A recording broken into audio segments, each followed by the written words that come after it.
I was about to say Fort Worth, and I'm like, that's a straight lie. I'm actually in Scottsdale because I am attending a mastermind.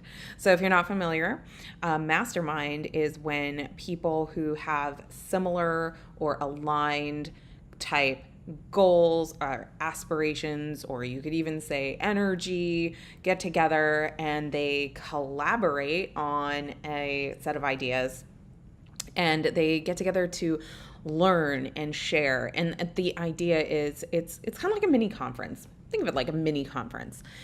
And the idea of masterminding is that you're greater than the sum of the parts.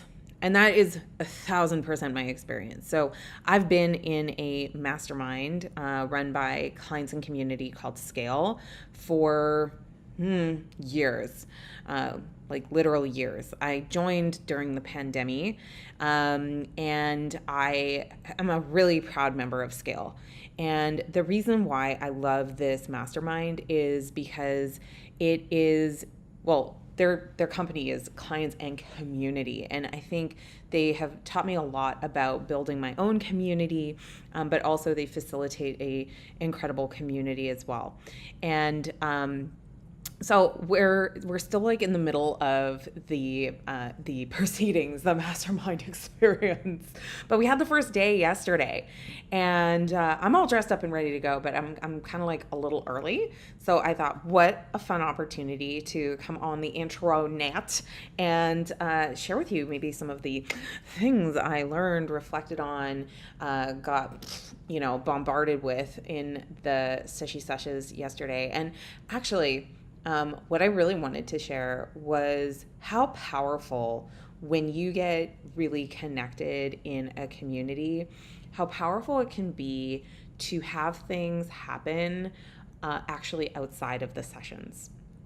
So, I've been in like this mastermind for a while. And so I have had like those aha moments coming from the speakers on this stage, sharing some wisdom or teaching me a technique or a process or something that was radical.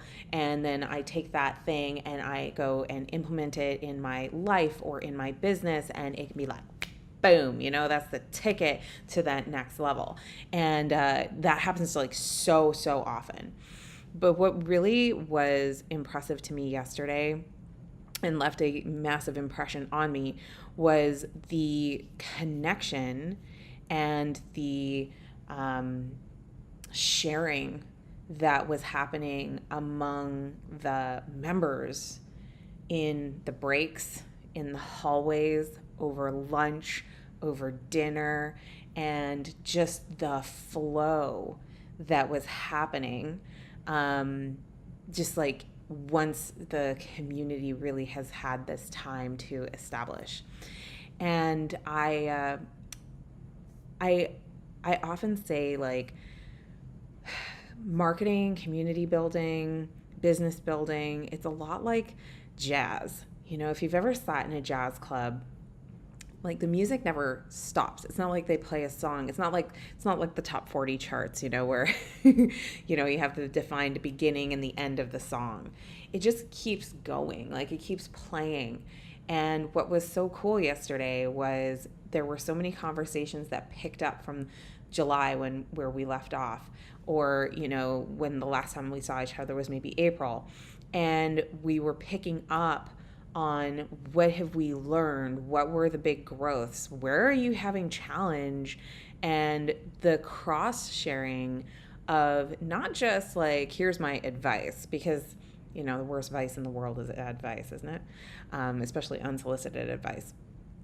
But just the understanding about how that experience of growth is for people when they're together was dang cool. And I think one of the reasons that when I was earlier in my entrepreneurial career, and even just my career in general, like forgetting about the entrepreneurial career, just talking about the my corporate career, I think one of the biggest challenges to my growth in that time would have been the perception of like isolation, not just isolation, like isolation in a couple of ways.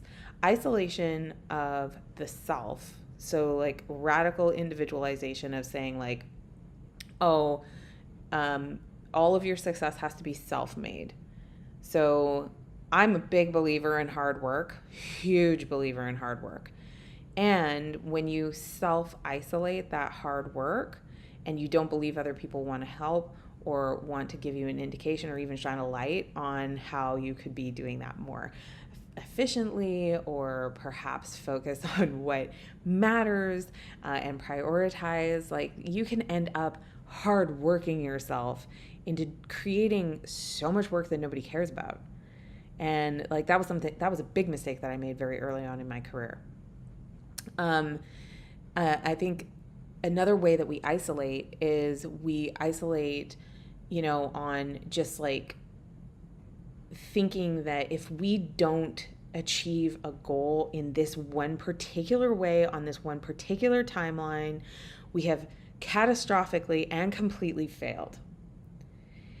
And that isolation of success, saying that success can only look like this one way, this one path, this one timeline, is again a way that I for sure have experienced a lot more frustration, a lot more consternation. And when we can expand, like, one, our definitions of success, two, like our measures of success, like, when you expand the definitions, you get to measure more things that are succeeding. Because when you're looking for the big things, big things being like, I want to make $1 million, or I want to find the love of my life, or I want to get into radical health, like whatever the thing is, often those things require a lot of little things compounding over a long period of time. But the trouble is that if you don't see like real return on your investment of effort soon, it's only natural to want to give up, right? And that's what a lot of people do. They encounter the discomfort, they encounter the frustration of like, I'm making all this effort, I'm not getting an outcome, I'm not getting a return that I was hoping to get that's on this big macro scale.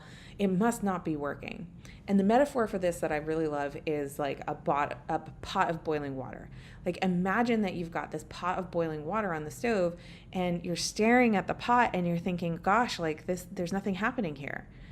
And if you turn off the burner and you stop adding heat to that pot, it's never going to boil.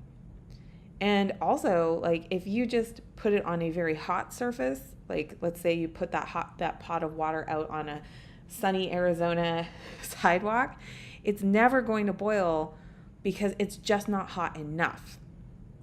So if you're not measuring how much energy you're putting into something and the return on it, but you're also not you're not trying to increase the heat on it, and you're also not having enough patience to like really see this thing through, a lot of really meaningful goals never pop. So I think it's really important, one, to like be able to measure the actual temperature rising, be able to measure like when are things truly stagnating out, and also measuring when are you plateauing your input in. And that's like everything to success, because if you can realize, Tom Bilyeu talks in terms of like the physics of success, and I really love that as an idea, because very often when I'm talking to people about, for example, business success, it's not a question of your intelligence, it's not a question of your beauty or your appeal. Not necessarily anyway. It's often a question of you're just not doing enough frequency and volume. And it's just not enough. Like, you're just not adding enough. There's just not enough. You're just simply not doing enough. And like, I know for me, that was like a hard thing to hear, because my personal state was I was tired. And my personal state was I was feeling like I was giving my all, because I do have the identity of being a hard worker. So I was awake for so many hours a day. I was focused for so many hours a day, I thought, on what I thought was mattering. But you know what I wasn't doing? Because I was isolating myself, I wasn't asking questions like, what should I be measuring? I wasn't asking mentors, hey, what am I missing? And yesterday in the mastermind, that's exactly what I did. I got up in front of the whole room, and this is one of the things that I train in my coaching program, my group coaching program, Level Up. Level Up is literally like level up your number of clients that come in, level up the number of opportunities that are coming towards you, be more attractive, get great clients coming in. You're a great coach, get great clients, like level this thing up. And one of the key things that I train and I teach is ask a question. Ask a question. So I get up in front of like the entire room, this big mastermind full of badasses, and I ask my mentors, I'm like, here's the skinny of the situation. I skinnied it down. I said, what am I missing? What am I not seeing here? And I allowed my mentors to criticize me, And here's the key. Choose mentors that when they give you bad news, it's always with kindness. And here's how you know that you've got a great mentor. A great mentor is going to give you the bad news. So the bad news being like, hey, you're not there yet. And you're not there yet because of something that you can fix and you're not doing right. That's the bad news, isn't it? But a really good mentor believes in your ability to figure it out, believes in your ability to fix what's broken, believes in your tenacity, and they never punch down, So what I mean by that is like they're going to address like what's the process challenge, what's the mindset challenge, what's the skill challenge, what's that thing that you can do, and they're invested in your success, because a really great mentor is going to desire your success because it only makes them look good, right? And when you here's how you know you have the wrong mentor, or at least you have the wrong mentor for the thing that you are trying to do, is if they are critical of what you're doing without offering you some idea of a path forward. And here's how I found the best mentors for me. They tell you when they don't know. When it's something they don't have experience with or that they've never encountered, they can be honest about you know what? I've never seen that before. But here's where I'd start, That's a fantastic mentor. That's a fantastic mentor. The other thing I would say is sometimes we get a little muddled because a lot of people I know, they have a value of loyalty. I know I certainly have a value of loyalty. I really appreciate relationships where it is, a mutual connection, that's invested over a period of time. I know I really appreciate that. And I meet a lot of people who feel the same way. But where it can get a little muddying is when you don't give yourself permission to have multiple loyalties. So, and again, that's getting back to this idea of isolation. If you only isolate, that you only allow feedback from one person or two people, right? What you're robbing yourself of is the potential for additional perspectives, and therefore you don't get the broader potential for insight that's going to unlock you, right? So, what are the brass tacks, tactically, without going into too much detail. What I really appreciated yesterday was we were talking about client success. We were talking about measuring the progress, the pace that a client is taking when they're going through a program, and the percent completion that they're taking as they go through it. Of course, the client satisfaction as they're going through the program. We were talking about how to measure those things and put the measurements actually in place, so that you can be responsive to your clients. I know when I was a brand new coach, I was like, most of my training really early on, particularly for my first certification, not so much my second one, but my first certification, it didn't emphasize the importance of measurement. It was very focused on like intuition, which intuition is very good. Like, I'm not, I don't want to diminish the importance of intuition. However, I really want to encourage that you can have intuition, you can have flow, and you can also measure stuff. You can do it at the same time. And I was actually talking with one of my colleagues about this, that it's 1,000% a great idea to add like measurement and add that structure, even if you're experiencing flow. So you might, for example, allow like a lot of intuition, a lot of flow, a lot of like meditation piece and like those downloads if that's your thing.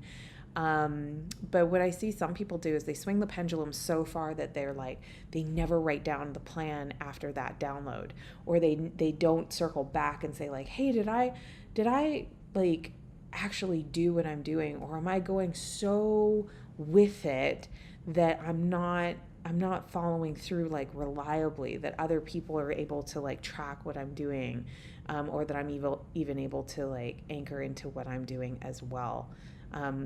So I guess what I'm really saying is like, where's the accountability too? You can have that connection, that spirituality with accountability. Both are possible. And I would even go so far as to say recommended. So all of this being said, it's just time for me to get ready for the next big thing. Thanks for watching. If you love this, let me know in the chat, and tell me if you want some more like this. Tell me if there's other things you'd love me to cover and talk about. If you're not already in the Coaches Plaza, make sure you come and join us and get our free trainings, get our free videos. We show you how to build authentic relationships with great people for your coaching, who appreciate your coaching, who want to work with you, that you don't hate your business. Like let's make a business that is just such a joy to be in, and let's get out there and serve some amazing people. See you soon.